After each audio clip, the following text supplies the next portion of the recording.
Imagine this.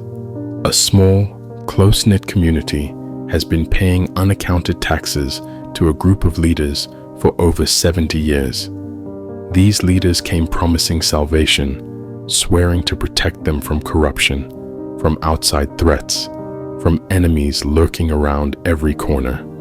And for decades, the community believed them. They believed these leaders would keep them safe, that the sacrifices they made, the money they gave, were in exchange for a better future. But that future never arrived.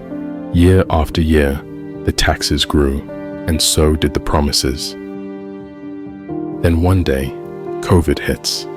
The world is in chaos, and the community is bracing itself, expecting their leaders to finally step up, to take action and guide them through the crisis.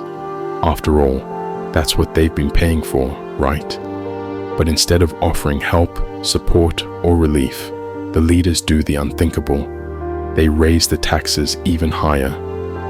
As people struggled with health, job losses, and uncertainty, the leaders turned their backs, demanding more while giving less.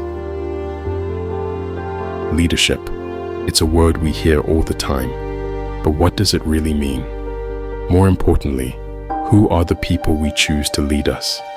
Is it the ones shouting the loudest, the ones demanding your attention, telling you they're the right choice?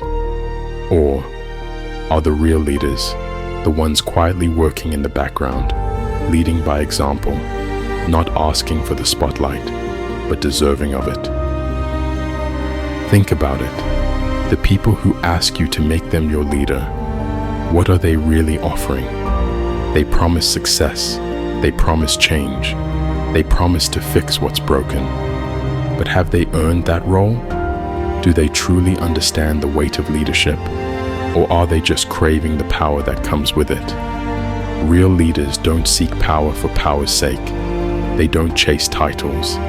In fact, they often don't feel like they deserve to be in charge at all. Real leaders are humble. They understand that leadership is a responsibility, not a reward. It's about serving others, not being served. And it's not about being the loudest voice in the room, but about listening, truly listening, to the needs of those around them. They don't seek followers.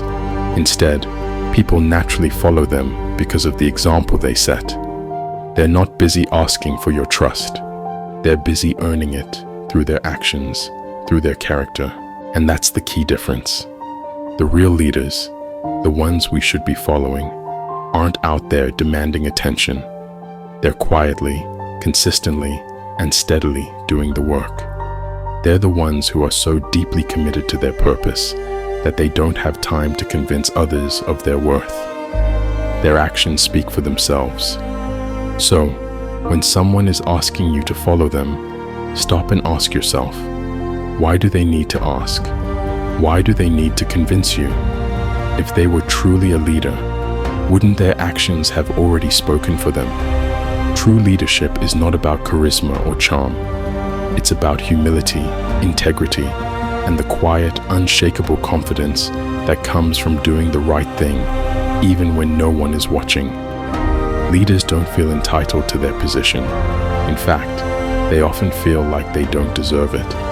That's what makes them so effective. They know they still have room to grow, and they lead with that understanding. But those who are constantly asking for your approval, your vote of confidence, what have they done? What do they know? Have they ever been in the trenches, solving real problems? Or are they just hoping to stand on the pedestal that someone else built? The world is full of people who want to be leaders, but the ones worth following, they're not asking for it. They're busy living it.